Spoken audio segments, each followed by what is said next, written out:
Hi hello నమస్తే welcome back to the channel. నేను మీరా. మలయాళ most awaited film Lucifer 2 ఎఫోరియం ఈరోజు అయితే రిలీజ్ అవ్వడం జరిగింది తెలుగు స్టేట్స్లో కూడా. అయితే ఈ చిత్రానికి సంబంధించి ఎలా ఉంది అనే అంశం గురించి ఒక చక్కటి రివ్యూ సినీ మరియు రాజకీయ విశ్లేషకు దాసరి విజ్ఞానికి అడిగి తెలుసుకుందాం. నమస్తే, ఎలా ఉంది ఫిలిం? లూసిఫర్కి సీక్వెల్గా వచ్చింది ఎంపురాన్. తెలుగులో కూడా అదే టైటిల్ పెట్టి రిలీజ్ చేశారు. నవ్వు మూవీ గురించి మాట్లాడుకుంటే పర్ఫెక్ట్గా లూసిఫర్ ఎక్కడైతే ఎండ్ అయిందో అక్కడ నుంచి ఇది సీక్వెల్ అనమాట. ఓకే, ఫస్ట్ పార్ట్ చూసిన వాళ్ళకే సెకండ్ పార్ట్ బాగా అర్థం అవుతుంది. అంటే ఇది వేరే జోనర్, వేరే ఇది కాదు. నో సేమ్ అదే దంపుడు, లైక్ సింగం 1, 2, 3 లాగా.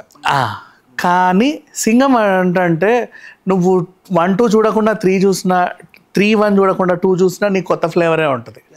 పర్లా ఇది కూడా అంతే, it will be engaged. And కొన్ని సినిమాలు ఏంటంటే లైక్ ఇప్పుడు ఫర్ ఎగ్జాంపుల్ పొన్నియిన్ సెల్వన్, నువ్వు 1 చూస్తేనే 2 అర్థమైంది, లేకపోతే నీ కర్మ. 1 10 సార్లు చూడాలి అర్థం కావాలంటే యాక్చువల్లీ డెప్త్గా. అట్లా కొన్ని సినిమాలు ఉంటాయి. బట్ ఇది అలా కాదు, నువ్వు 2 కూడా హ్యాపీగా చూసేయచ్చు. ఎప్పుడైనా సరదాగా 1 చూసినా కూడా నష్టమేం లేదు.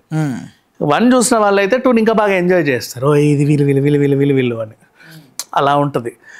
నవ్వు ఇటు మంజు వారియర్ కానీ, మంజు వారియర్ అంటే మనకు తెలుగులో నయనతార అంతేగా, అదే ఇంకా మోహన్ లాల్ కానీ, సరే మనకు తెలుగు విషయం ఎందుకులే. ఈ సినిమా ఎలా ఉందో మాట్లాడుకుంటే, ఇతన్ని టివినో థామస్ని సీఎంని చేసి జతిన్ రామ్దాస్ తన్ని కేరళకి సీఎం బాధ్యతలు అన్నప్పుడు అతనే సీఎం లాగా తయారు చేసి స్టీఫెన్ నడుంపల్లి అలియాస్ కురేషి, ఇతని పేరు కొంచెం కన్ఫ్యూజన్, సినిమా చూస్తే అర్థమైపోద్ది. అక్కడ నుంచి కొంచెం దూరంగా వెళ్తాడు. ఈయనకు లేక సీఎం అయ్యాడు కాబట్టి ఎలా అవుతాడు అంటే, మన రామ్ చరణ్ మూవీ గేమ్ చేంజర్లో సూర్యలా తయారవుతాడు. అంటే రాన్ రాజగురం గాడిదైందని మెల్లిమెల్లి అవినీతికి అలవాటు పడిపోతూ ఉంటాడు. ఓకే, అలా ఇది కొంచెం మెల్లిమెల్లిగా ఎస్జే సూర్య అవ్వడు అవినీతికి, మన శ్రీకాంత్ అవుతాడు ఫిలింలో Game Changer. Exactly, of course. అయితే ఇది మన కేసీఆర్ గుర్తొస్తాడు. మీకు ఒక ప్రాజెక్ట్ కడతారనమాట, ఒక డ్యామ్. నీకు ఇది గుర్తు, అన్ని తెలుగు రాష్ట్రాల రాజకీయాలు గుర్తొస్తాయి.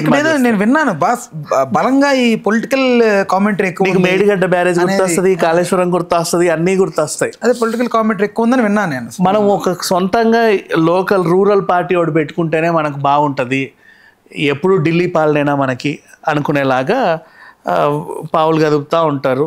అండ్ ఇతని అవినీతిని జనాలు కూడా తట్టుకోలేక ఇతన్ని దించండి అంటారు. ఈ టైంలో ఎదురైన ఈ సిచ్యువేషన్స్ అన్నింటినీ మేళవింపుగా ఈ సినిమా తీశారు. కొన్ని సస్పెన్స్ ఎలిమెంట్స్ అన్నీ ఉన్నాయి. ఇక పార్ట్ 1తో పోల్చి దీని కొనసాగింపును చూడాలి. ఇక ఇప్పుడు ఈ అవినీతి ముఖ్యమంత్రిని దించడానికి, తర్వాత ఈ టెరిటరీ డిస్టర్బ్ అయిన టెరిటరీని సద్దుమనగడానికి, వాతావరణాన్ని సరిచేయడానికి మోహన్ లాల్ ఏమీ చేశాడు అనేది సినిమా. ఇంకా యాజ్ యూజువల్గా పార్ట్ 1లో మీకు ఎలాగైతే ఒక క్యామియో వస్తుందో, ఇందులో కూడా ఒక హీరో క్యామియో ఉంది. ఇలాంటివన్నీ మనం రివీల్ చేయడానికి లేదు, తెర మీద చూడాలి. అంటే ఇప్పుడు తెలుగులో కూడా ఆల్రెడీ ఫస్ట్ పార్ట్ని గాడ్ ఫాదర్గా చేశారు కదా, బట్ దీన్ని కూడా చేస్తే బాగుంటుంది. ఎవరు చేస్తే బాగుంటుంది? చిరంజీవి చేయాలి, బాగుంటుంది. అలవాటు పడ్డాం కదా, చిరంజీవి, నయనతార, అండ్ మళ్ళీ ఒకవేళ వస్తే సల్మాన్ ఖాన్ గారు లాగా ఇంకెవరినైనా, షారూక్ ఖాన్ ఎవరినైనా తెచ్చి తీయొచ్చు, బాగుంటుంది. He can. అండ్ నౌ ఇక ఈ కొనసాగింపు గురించి మాట్లాడుకుంటే, obviously Mohan Lal cinema and ఇలాంటి సినిమా, ఈ టైప్ ఆఫ్ బ్యాక్డ్రాప్ ఉన్న సినిమాలు, పొలిటికల్ డ్రామాలు అంటే ఎంత సైలెంట్గానే వైలెంట్గా ఉండాలి. పాత్రలలో మొహంలో సీరియస్నెస్ ఉంటూ దాన్ని క్యారీ చేసే మ్యూజిక్, అడుగు తీసి అడుగేస్తే లేచే దుమ్ము, ఇలాంటివన్నీ కామనే. వాటిని ఎలివేట్ చేయడంలోనూ మ్యూజిక్ కూడా చాలా బాగా ఉపయోగపడింది. అండ్ నటీనటుల విషయానికి వస్తే అందరూ బాగా చేశారు. భారీ వాళ్ళని పెట్టారంటే, భారీ కాస్టింగ్ అంటే వాళ్ళంతమంది ఉంటారు. అందరు అంటే మనకి కొత్త మొహాలేమో కానీ మలయాళంలో అవన్నీ తెలిసిన మొహాలే. సో వాళ్ళకి ఆనందంగానే ఉంటుంది. ఇప్పుడు ఫర్ ఎగ్జాంపుల్, ఇప్పుడు మన సినిమా ఏదైనా ఉన్నా కూడా, ఇట్లా ఎగ్జాంపుల్కి ఏం చెప్పను, ఇప్పుడు కింగ్ ఫిలింలో ఒక సాంగ్లో అందరు హీరోయిన్లు వస్తారు, అలాగా నాట్ లైక్ దట్. అది వేర్లే, అదొక టైప్ ఆఫ్. ఇప్పుడు సినిమాలో క్యారెక్టర్స్ గురించి చెప్పుకుంటే గబ్బర్ సింగ్ ఉంది, ఆ టీం అందరూ కూడా మనకు సుపరిచితులే. ఫర్ ఎగ్జాంపుల్ ఇంకొన్ని సినిమాలలో అప్పట్లో ఒక ఫిలిం ఉంది, కమెడియన్స్ అందరూ ఒక సినిమాలో కనపడతారు, లైక్ బ్రహ్మానందం, వేణుమాధవ్ అందరూ ఒకలా కనపడతారు. నిన్నగాక మొన్న కూడా ఉత్సవం అనే ఒక సినిమా వచ్చింది, దాంట్లో వీళ్ళందరూ స్టేజ్ ఆర్టిస్టులకు అందరు ఉన్నారు. అదే సో అట్లా అందరూ ఉంటారు, అందరు తెలిసిన ఆర్టిస్టులే మనకి. వీడు వీడు వీడు వీడు అనుకుంటా ఉంటాం. బట్ వీళ్ళు అంటే ఐ మీన్ వాళ్ళని పర్ఫెక్ట్ గా యూజ్ చేశారా? యూజ్ చేశారంటే చేశారనే చెప్పవచ్చు. దీనికి నేను ఎగ్జాంపుల్గా దేవరని తీసుకుంటా. దేవర్లో అంతమంది ఆర్టిస్టులను పెట్టినప్పటికీ ప్రతి ఒక్కరికి ఏదో ఒక చిన్న గుర్తింపు ఇచ్చుకుంటూ వచ్చాడు. అలా అందరికీ కూడా ఇంపార్టెన్స్ ఉంది.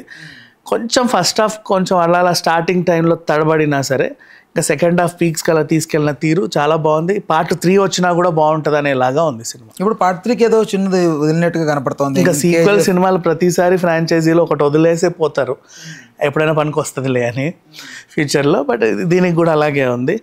ఇక టెక్నికల్ ఆస్పెక్ట్స్ విషయానికి వస్తే కెమెరా పనితనం కానీ, నిర్మాణ విలువలు కానీ, అండ్ ఎడిటింగ్ కానీ, ఎవ్రీథింగ్, మ్యూజిక్ కానీ, స్క్రీన్ ప్లే ముఖ్యంగా ఇలాంటి మూవీస్కి ఏంటంటే పొలిటికల్ డ్రామాస్కి సైలెంట్గా నా స్క్రీన్ ప్లే చాలా అవసరం. మనకి జైలర్ లాగా అంటే సడన్ సర్ప్రైజెస్ ఇస్తా అట్లా తీసుకెళ్తా ఉండాలి, లేకపోతే మనకు ఎలివేషన్ సెట్ అవ్వదు. అలా ఆ type off screen play, engaging screen play కూడా ఉంది. ఓవరాల్గా చాలా బాగుంది సినిమా చెప్పాలి. పృథ్వీరాజ్ కుమార్ అని చేస్తున్న ఈ డైరెక్షన్ అతను చేసింది. సో ఇప్పుడు మీరు మాట్లాడుతుంది ఓవరాల్గా తిప్పి కొడితే అతనే మెయిన్ అక్కడ తెలుస్తుంది. బట్ ఇప్పుడు తెలుగులోకి వస్తే ఆల్రెడీ వస్తున్నాడు, సలార్తో దగ్గరయ్యాడు తెలుగు వాళ్ళకి, సలార్ 2 వస్తుంది. ఇఫ్ ఇన్ కేస్ తెలుగులోకి వస్తే ఏ హీరోతో అతను ఎంగేజింగ్గా చేయగలుగుతాడు ఫిలిం? సేమ్ మన మెగాస్టార్తోనా? మెగాస్టారే చెయ్యాలి ఇది లూసిఫర్ని. మళ్ళీ గాడ్ ఫాదర్ 2 బాలయ్య అలాంటిది. బాలయ్య వేర్లే. ఈ సినిమా ఒకరు స్టార్ట్ చేసిన తర్వాత ఇంకొకరికి ఎలా, ఇప్పుడు దృశ్యంలో చిరంజీవిని పెడితే ఎలా ఉంటుంది? అదేలేండి, ఆ సీక్వెల్స్ అలా రన్ అవ్వాలి అంతే. సో మళ్ళీ గాడ్ ఫాదర్ 2 వస్తే చాలా బాగుంటుంది. అదే రేంజ్ మళ్ళీ నయనతార యాక్సెప్ట్ చేసిన, ఇన్ కేస్ మరి వీళ్ళే ఉన్నారు కదా. అదే కాకపోతే క్యామియో రోల్లో మీరు సల్మాన్ బదులు ఇంకెవరైనా పెట్టుకోండి, మళ్ళీ బాలీవుడ్ నుంచి ఇంకో హీరోని తీసుకోండి, తప్పే, లేదా మళ్ళీ సల్మాన్ ఖాన్ చేసినా తప్పు లేదు. సో ఇలా చేసుకుంటూ పోతే it's a very good film చెప్పండి. మళ్ళీ తెలుగులో లూసిఫర్, గాడ్ ఫాదర్కి వస్తే బాగుండు అనే వాళ్ళకి నిరాశ తప్పదు. ఎందుకు చెప్పు, వీళ్ళు తెలుగులో కూడా రిలీజ్ చేశారు కాబట్టి ఇంకెందుకు వస్తుంది. ఇంకోటి పాన్ ఇండియన్ లెవెల్లో ఎందుకు రిలీజ్ చేయలేకపోయారు దీన్ని? 3 లాంగ్వేజెస్ రిలీజ్ చేసినట్టు తెలుసు. తెలుగు గతంలో పార్ట్ 1 ఎలా అయితే ఎక్కడైతే ఎక్కువ ఆడిందో అక్కడ రిలీజ్ చేసుకున్నారు. అంత వాళ్ళ అంటే ఇప్పుడు ఇక్కడ వాళ్ళు ఆదరించారు, వీళ్ళకే మళ్ళీ చూపిస్తే డబ్బులు వస్తాయి. ఈ వచ్చినాయి కాస్త మళ్ళీ ఊరంతా తిరిగి పోగొట్టుకోవడం ఎందుకు? రైట్, ఓకే అన్న, థ్యాంక్స్ ఫర్ యువర్ రివ్యూ.